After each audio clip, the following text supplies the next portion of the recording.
बिस्मिल्लाहिर्रहमानिर्रहीम। अस्सलाम वालेकुम। कैसे हैं स्टूडेंट्स? उम्मीद है कि सब खैरियत से होंगे। लिसानुल हिसाब के नए लेक्चर के साथ हम मौजूद हैं। मेरे सामने है मैथमेटिक्स की 9th क्लास की book Khyber Pakhtunkhwa text book board Peshawar. Matrices का यूनिट हमने स्टार्ट किया हुआ था। हम एक्सरसाइज 1.3 पे पहुँच गए थे और ऑलमोस्ट हम 5 क्वेश्चन कर चुके थे। ठीक है जी, आज हम स्टार्ट करते हैं next question, that is question number 6 और फिर इसको मज़ीद करने की कोशिश करते हैं। मैट्रिसेस की एडिशन सब्ट्रैक्शन हमने सीखी। किसी मैट्रिक्स को कब ऐड या सब्ट्रैक्ट किया जा सकता है ये हमने देख लिया था कि ऑर्डर सेम होनी चाहिए। इसके अलावा हमने सीखा कि एक एलिमेंट की मल्टीप्लिकेशन कैसे की जा सकती है एक मैट्रिक्स के साथ। और अब देखें जी क्वेश्चन नंबर 6 क्या कहता है और उसको हम किस तरह से सॉल्व कर सकते हैं। क्वेश्चन नंबर 6 आपको गिवन है कि एक मैट्रिक्स दिया हुआ है। आप देख सकते हैं कि इसका ए मैट्रिक्स दिया हुआ है, इसका ऑर्डर है 2 क्रॉस 3 रोज़ हैं 2 कॉलम्स हैं, 3 cross 2।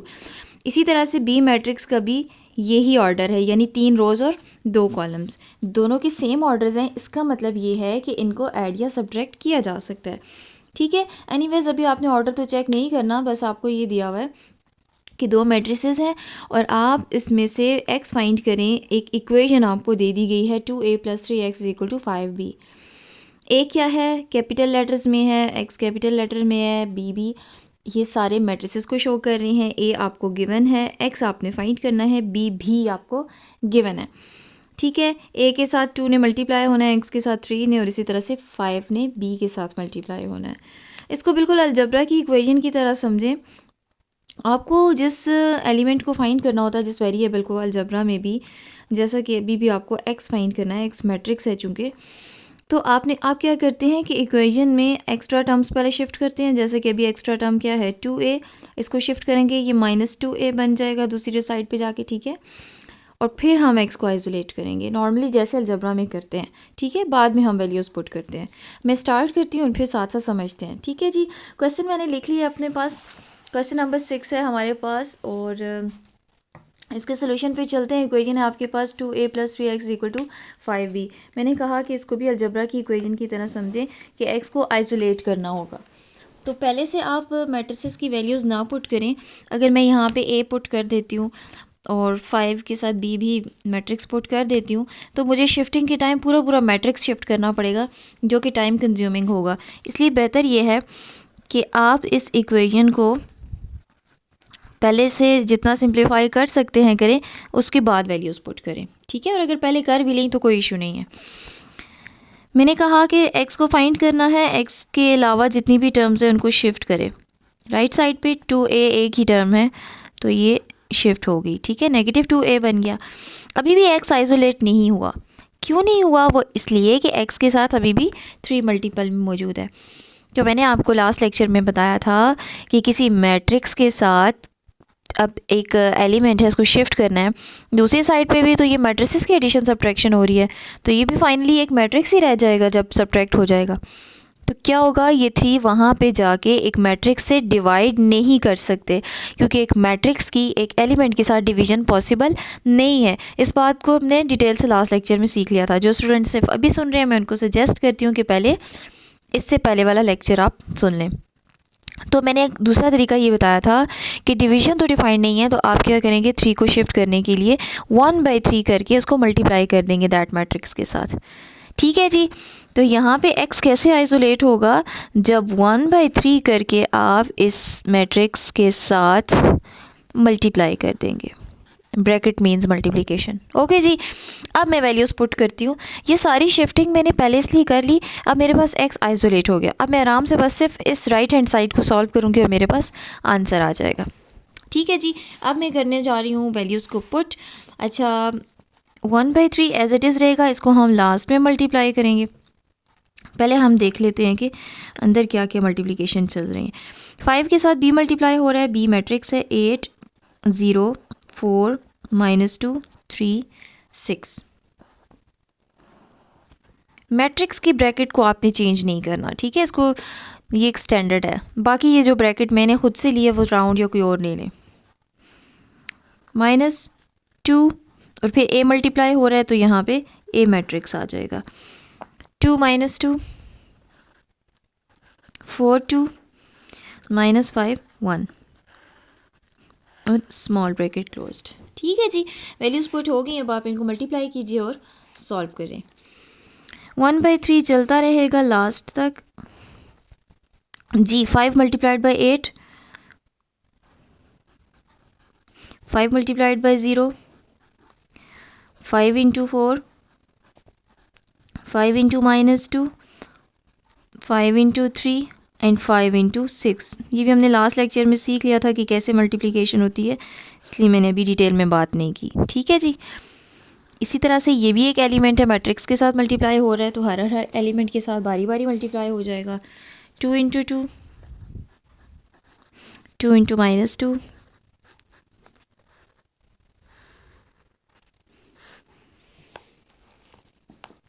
2 into 4, 2 into 2, 2 into -5 and 2 into 1।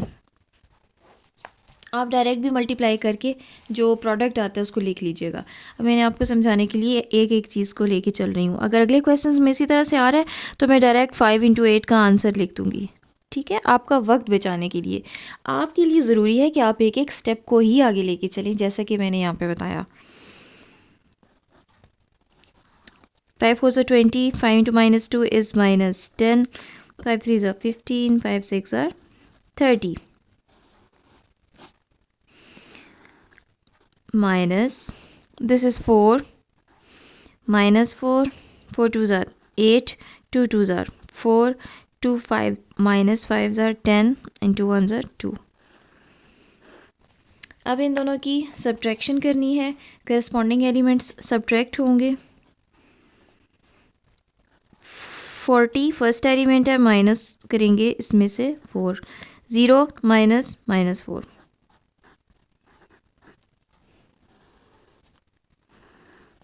20 -8, -10 -4, 15 -10, 30 -2, 1/3 into 40 -4, 36, 0 minus into minus plus 4, 0 plus 4 is 4, 20 -8, ये ब्रैकेट इस तरह से आएगी। अच्छा, 12 minus into minus plus 10 plus 4 is 14 and sign of greater value. 15 minus into minus plus 15 plus 10, 25, 30 minus 2 is 28. ठीक हो गया जी। Okay, अब 1/3 एक एलिमेंट है। जिस तरह ये 5 एक एलिमेंट था, अंदर मल्टीप्लाई होता रहा, 2 एक एलिमेंट था, अंदर मल्टीप्लाई होता रहा, इस तरह से 1/3 भी एक रियल नंबर है, एक एलिमेंट है। इसने अंदर मैट्रिक्स के हर एलिमेंट के साथ मल्टीप्लाई होना है। सो 1/3 into 36, 1/3 into 4, 1/3 into 12, 1/3 into -14, 1/3 into 25, 1/3 into 28. अच्छा, जो जो सिंप्लीफाई हो सकते हैं न्यूमरेटर डिनोमिनेटर में उसको कर लेते हैं। 3 1s are 3, 3 12s are 36। ठीक है, तो ये बन जाएगा 12 रह जाएगा यहाँ पे। सिर्फ 4/3 सॉल्व नहीं हो रहा, एज इट इज़ आ जाएगा। 3 1s are 3, 3 4s are 12, 4 रह गया। ये कैंसिल नहीं हो सकते, as it is -14/3। This is 25/3, 28/3, ये सॉल्व नहीं हो सकते। And that is final result. So the value of x is this matrix. ठीक है जी, सिंपल है। आप लोगों ने सिर्फ एडिशन सब्ट्रैक्शन की रूल्स को फॉलो करना है। चलते हैं जी नेक्स्ट क्वेश्चन की तरफ।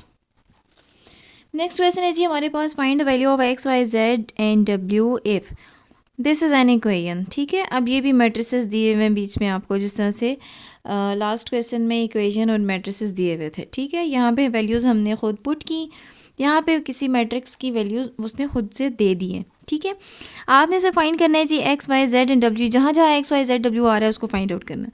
लेकिन आप ज़रा नोटिस कीजिए कि इस इक्वेशन में दो मैट्रिसेस राइट हैंड साइड पे ऐड हो रहे हैं। ठीक है, तो पहले तो हम इनको ऐड कर लेंगे और यहाँ पे लेफ्ट साइड पे एक एलिमेंट मैट्रिक्स के साथ मल्टीप्लाई हो रहा है, तो जैसे भी हमने लास्ट क्वेश्चन में मल्टीप्लाई किया वैसे कर लेंगे, सिंप्लीफाई कर लेंगे। फिर हम इनको देखते हैं जी नेक्स्ट क्या करना चाहिए, किस तरह से हम एक्स वाई जेड और डब्ल्यू की वैल्यू निकाल सकते हैं। चलिए जी सॉल्व करते हैं, स्टार्ट करते हैं और फिर साथ साथ समझते हैं। बिस्मिल्लाहिर्रहमानिर्रहीम। क्वेश्चन नंबर 7 मैंने अपने पास नोट कर लिया है। मैंने कहा कि लेफ्ट हैंड साइड पे एक एलिमेंट मल्टीप्लाई हो रहा है। अच्छा, अब मैं 3 into x, 3 into y, 3 into z, 3 into डब्ल्यू नहीं लिख रही, मैं डायरेक्ट आपका वक्त बचाने के लिए 3x, 3y, 3z और 3w लिख लेती हूँ। ठीक है जी, ये इक्वल हो गया। यहाँ पे दोनों मैट्रिसेस ऐड हो रहे हैं। फर्स्ट एलिमेंट में ऐड होगा तो x प्लस 4 बन गया। सेकंड एलिमेंट में ऐड होगा तो ये बनेगा 6 plus x plus y. Third element third में ऐड होगा -1 प्लस 3 प्लस w। और फोर्थ एलिमेंट 2w प्लस 3। ठीक है जी, ओके जी। आप नोट कीजिए कि मैंने सारे मैट्रिक्स को एज इट इज़ लिख दिया सिवाय यहाँ के एलिमेंट्स के। उसकी रीज़न देखिए कि x और 4 ऐड नहीं हो सकती, अनलाइक टर्म्स हैं, ये सारी अनलाइक टर्म्स हैं, ये दोनों अनलाइक टर्म्स हैं और यहाँ पे तो कोई नेक्स्ट ऑपरेशन ही नहीं था। यहाँ पे मैंने इसलिए छोड़ा कि -1 और 3 ये दोनों नंबर्स हैं, ऐड हो सकते हैं। ठीक है, और प्लस w तो फिर अनलाइक है, इसको तो एज इट इज़ लिख लेते हैं। प्लस माइनस 3 में से 1 गए 2 और साइन बड़ी वैल्यू का, ठीक है, जो कि पॉजिटिव ही है, शुरू में बेशक शो ना करें। ठीक है, अब बाकी एडिशन सब्ट्रैक्शन जितनी मुमकिन थी हमने देख ली, नहीं हो सकती है, सिर्फ यहाँ पे हो रहा था। अब जिसको आपने फाइंड करना है वो मैट्रिक्स के अंदर ही मौजूद है, एक्स वाई जी और डब्ल्यू। तो दोनों मैट्रिसेस इक्वेट हो रहे हैं, तो दोनों मैट्रिसेस को इक्वल करके कंपेयर कर लेते हैं। ठीक है, दोनों इक्वल में है ना, चारों एलिमेंट्स के साथ कंपेयर किए जा सकते हैं। तो यहाँ आप छोटी सी स्टेटमेंट बना लें कि कंपेयरिंग द एलिमेंट्स। ठीक है, बता दें कि आप करने क्या जा रहे हैं, इसके बाद एलिमेंट्स को कंपेयर करने जा रहे हैं। फर्स्ट कंपैरिजन क्या है, फर्स्ट एलिमेंट जो कि 3x है और वो इक्वेट होगा x प्लस 4 के साथ। ठीक है, इसको सॉल्व भी कर लेते हैं। यहाँ पे x को फाइंड करना है, x को लेफ़्ट साइड पे शिफ्ट कीजिए, -x हो जाएगा और 4 को वहीं रहने दीजिए। ठीक है, 3x माइनस x हो जाएगा 2x और ये बन जाएगा x is equal to 4, 2 divide हो जाएगा, मल्टीप्लाई हो रहा है तो x की वैल्यू क्या आ गई 2। ठीक है, जब जब आप कंपेयर करते जाएंगे आपको कंपैरिजन में वैल्यूज़ मिलती जाएंगी। इसके अलावा दूसरा कंपैरिजन हम यहाँ पे छोटा सा करके सामने ही कर लेते हैं।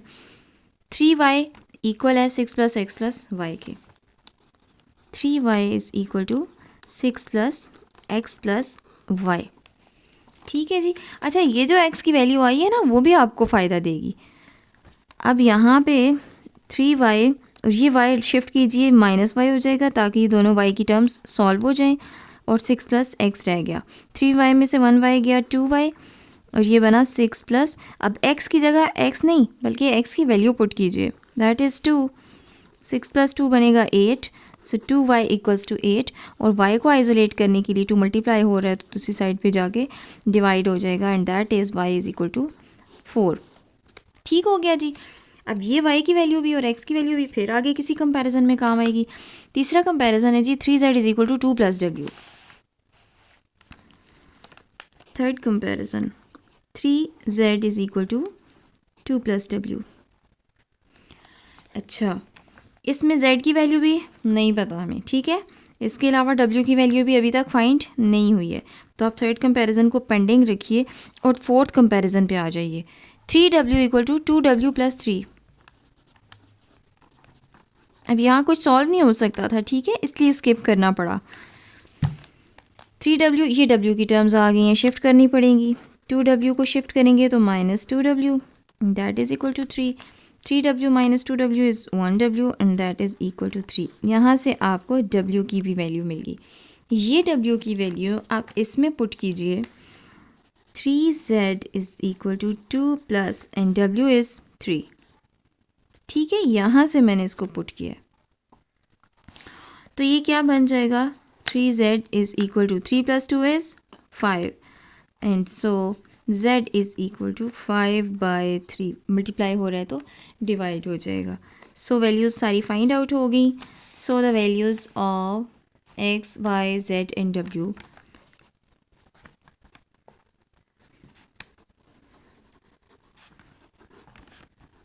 x, y, z and w are, मैं इकट्ठी सारी लिख रही हूँ। x मैंने पहले बोला उसकी वैल्यू है 2, फिर मैंने कहा y उसकी वैल्यू है 4, फिर मैंने कहा z दैट इज़ 5/3 और फिर मैंने कहा w तो वो है 3 रिस्पेक्टिवली। ठीक है, रिस्पेक्टिवली मैंने सारों के इकट्ठे नाम लिखे, सारों की इकट्ठी वैल्यू पुट किया, तो इसकी रिस्पेक्ट से आप इसको चेक कर लीजिएगा कि वैल्यूज़ तरतीब से ही हों। जिस तरतीब से आप ऊपर बता रहे हैं ना एक्स वाई जेड डब्ल्यू, तो वैल्यूज़ भी एक्स वाई जेड डब्ल्यू ही की तरतीब से होनी चाहिए। ठीक हो गया जी, बस ये था आपका क्वेश्चन। नेक्स्ट क्वेश्चन पे चलते हैं जी। क्वेश्चन नंबर 8 है आपके पास, फाइंड एक्स एंड वाई। आपने कैपिटल एक्स कैपिटल वाई यानी मैट्रिसेस की वैल्यूज़ फाइंड करनी है, जबकि आपको दिया हुआ है कि एक्स प्लस वाई इक्वल है इस मैट्रिक्स के और एक्स माइनस वाई इक्वल है इस मैट्रिक्स के। ठीक है, आपको एक्स और वाई को आइसोलेट करना है, यानी दो इक्वेशंस आपको दी गई हैं। मैंने अपने पास नोट कर ली एक्स प्लस वाई और एक्स माइनस वाई किसके इक्वल है।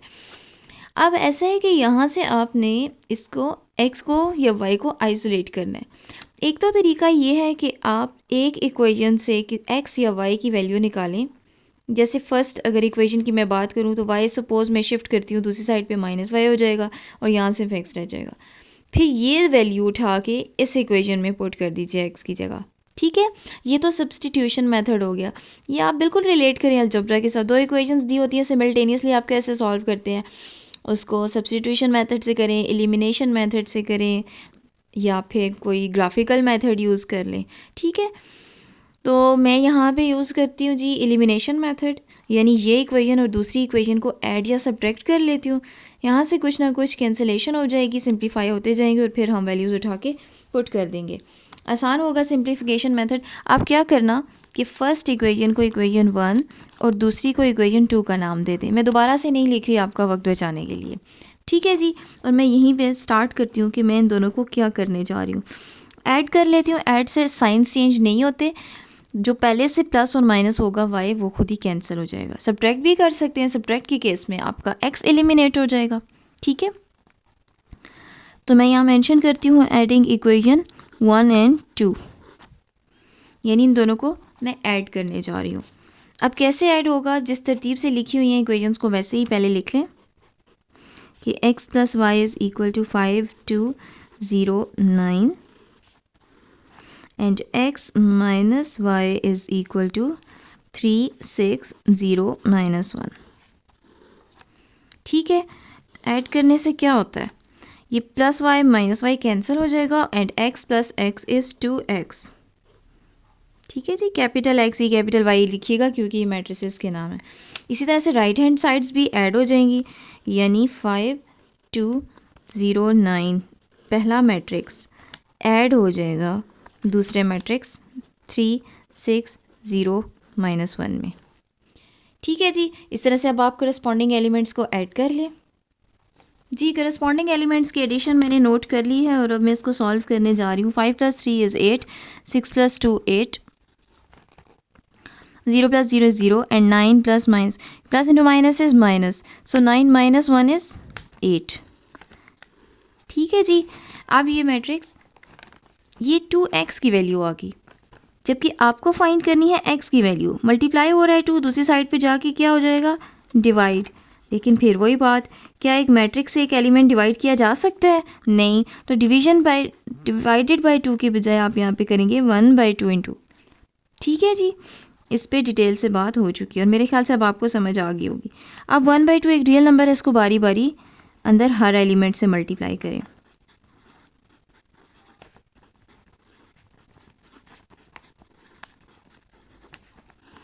जो सिंप्लीफाई होते हैं उनको कर लेते हैं और जो नहीं हो सकते उसको वैसे ही छोड़ेंगे। 2 × 8 इज़ 2 1 2 2 4 8। अगेन ये भी 4 बनेगा और यहाँ ये भी 4 बनेगा। 0 multiplied by any number, answer is 0। So this is the value of capital x. ठीक है जी, आपको एक्स और वाई दोनों फाइंड करनी थी। अभी आपको इतनी मेहनत के बाद एक्स फाइंड हुआ है, तो आप कहें कि पुट दिस वैल्यू यानी ये x की वैल्यू हम पुट करने जा रहे हैं किस इक्वेशन में, इक्वेशन 1 में भी इक्वेशन 2 में भी, जिसमें मर्ज़ी आप पुट कर लें, ठीक है, दोनों में x आ रहा है। इक्वेशन 1 क्या है, देखिए आपको गिवन था कि x + y = 5209, ये फर्स्ट इक्वेशन थी, इसमें हम पुट करने जा रहे हैं। x की जगह मैं वैल्यू पुट करती हूँ +y as it is equal to, और यहाँ पे मैट्रिक्स 5209, ये फर्स्ट इक्वेशन थी, ये x है, और x की जगह मैं अब x नहीं लिखूँगी बल्कि इस मैट्रिक्स को पुट कर दूँगी जो इस वक्त x मेरे पास आ गया। ठीक है जी, अब y की वैल्यू फाइंड करनी है। y को आइसोलेट करने के लिए क्या होना चाहिए, y यहाँ पे अकेला कैसे किया जा सकता है जब इसके साथ कोई भी एक्स्ट्रा टर्म, कोई भी एक्स्ट्रा एलिमेंट या मैट्रिक्स मौजूद ना हो। तो ये मैट्रिक्स इसके साथ ऐड हो रहा है, दूसरी साइड पे जाके सब्ट्रैक्ट हो जाएगा। सो 5209 में से सब्ट्रैक्ट हो जाएगा 4404, ये वाला एक्स मैट्रिक्स।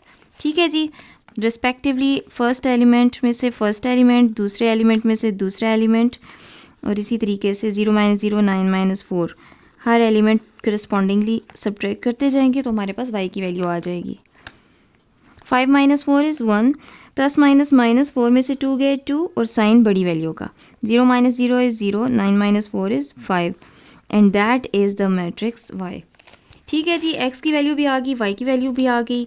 फाइनली आप लिख लें, सो x is this matrix and y is that matrix, जो भी आपके पास रिजल्ट्स आ गए हैं। x आया था हमारे पास 4404, और y आ गया आपके पास 1 - 2 0 एंड 5। ठीक है जी, वेरी सिंपल, सिर्फ आपको इक्वेशंस को सॉल्व करने का मेथड आना चाहिए। बाकी मैट्रिसेस में कोई कुछ भी नया नहीं है सिवाय इसके कि आपको एडिशन सब्ट्रैक्शन के रूल्स पता हो। यहाँ तक आज की वीडियो में इतना ही जी। इंशाल्लाह नेक्स्ट क्वेश्चंस को नेक्स्ट लेक्चर में कंप्लीट करेंगे। यहाँ तक कोई भी क्वेश्चन हो कमेंट सेक्शन में ज़रूर पूछिएगा। नेक्स्ट वीडियो तक अल्लाह हाफिज़।